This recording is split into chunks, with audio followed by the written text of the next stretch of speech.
Hi, good evening. ഒരു വൈകുന്നേരം ഞാൻ താമസിക്കുന്ന വീട്ടിനടുത്തുള്ള ഒരു അമ്പലത്തിലേക്ക് പോകുന്ന വീഡിയോ ആണ് ഇത്. ഞാനും എൻ്റെ മകളും കൂടിയാണ് അമ്പലത്തിലേക്ക് പോകുന്നത്. ഞാൻ ഷോർട്ടായിട്ട് ഈ ഗ്രൗണ്ടാണ് യൂസ് ചെയ്യാറ് അമ്പലത്തിലേക്ക് എത്താൻ വേണ്ടിയിട്ട്. കുട്ടി കളിക്കാൻ വേണ്ടിയിട്ട് ബാഡ്മിൻ്റൺ ഇവിടെ വന്ന് കളിക്കാമെന്നും ഒരു പരുന്ത് അതിലൂടെ പറഞ്ഞപ്പോൾ അതിനെ വീഡിയോയിലെടുക്കാത്തതിൻ്റെ നീരസമൊക്കെ മോള് പ്രകടിപ്പിക്കുന്നുണ്ട്. നമ്മൾ അമ്പലത്തിലേക്ക് കയറിയ ഉടനെ നമുക്ക് ഫസ്റ്റ് കാണുന്ന പ്രതിഷ്ഠ എന്ന് പറയുന്നത് മുനീശ്വരൻ്റെ ആണ്. ഞാനിവിടെയുള്ള പൂജാരിയോട് ചോദിച്ചു, ഫസ്റ്റ് ഇവിടെ വന്നപ്പോൾ ഞാൻ പൂജാരിയോട് ചോദിച്ചു എന്താ പ്രതിഷ്ഠ എന്ന് വെച്ചപ്പോൾ എന്നോട് മുനീശ്വരൻ എന്നാണ് പറഞ്ഞിട്ടുള്ളത്. ഞാൻ ശിവൻ ഭഗവാനാണ് അതെന്നാണ് ഞാൻ വിചാരിച്ച് വെച്ചിരിക്കുന്നത്. കാരണം ശ്രീകോവിലിൽ എനിക്ക് ശിവലിംഗവും ശൂലവും ഒക്കെ കാണാൻ പറ്റി.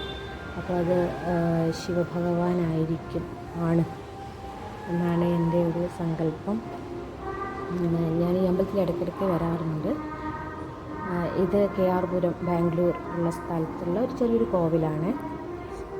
ഇവിടെ നമുക്ക് പൂജാരി ജമന്തി പഴം അതൊക്കെയാണ് പ്രസാദമായിട്ട് തരിക. അപ്പോൾ അമ്പലം നമ്മൾ പ്രദക്ഷിണം ചെയ്യുന്ന സമയത്ത് 7 ദേവി പ്രതിഷ്ഠയുണ്ട്. അതിൽ ഒരു ദേവി വാരാഹി ദേവിയാണ്. വാരാഹി ദേവി അതെനിക്ക് ഐഡൻറ്റിഫൈ ചെയ്യാൻ പറ്റിയിരുന്നു. മറ്റുള്ള ദേവി ആരാന്ന് എന്ന് എനിക്കറിയില്ല. ഇവർക്ക് ഈ പൂജാരിക്ക് കന്നഡ മാത്രമേ അറിയൂ. അപ്പോൾ നമുക്ക് ഓരോ കാര്യങ്ങൾ ചോദിച്ചറിയാൻ, എനിക്ക് കന്നഡ വലിയ വശമില്ല, അപ്പോൾ ഓരോ കാര്യങ്ങൾ ചോദിച്ചറിയാൻ കുറച്ച് ബുദ്ധിമുട്ടാണ്.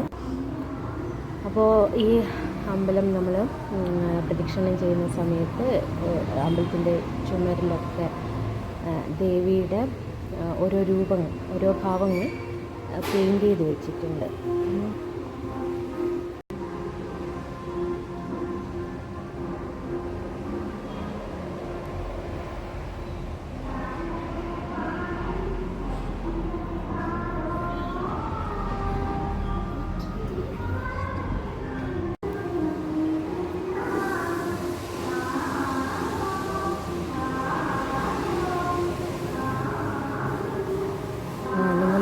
ഒരു മലയാളം പാട്ട് കേൾക്കുന്നുണ്ടാവില്ലേ? റെക്കോർഡിങ് അവിടെ ഇപ്പോൾ വെച്ചിരിക്കുന്നത് നമ്മുടെ അമ്പടിക്കണ്ണ എന്നുള്ള മലയാളം സോങ്ങാണ് കേട്ടോ.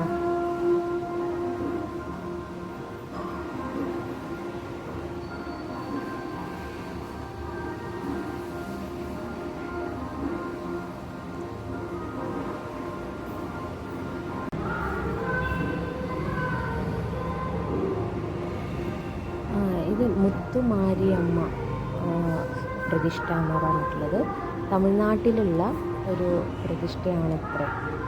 മുത്തുമാരിയമ്മ ശിവനോടൊപ്പം പാർവതിയുടെ പ്രതിഷ്ഠയായിരിക്കും എന്ന് എനിക്ക് തോന്നുന്നു. എനിക്ക് മുനീശ്വരൻ, മുത്തുമാരിയമ്മ അവരുടെ കഥകളും ഹിസ്റ്റോറിക്കൽ കഥകളും എനിക്കറിയില്ല. ഞാൻ മനസ്സിൽ വിചാരിച്ചിരിക്കുന്നത് ശിവനും പാർവതിയാണെന്നാണ്.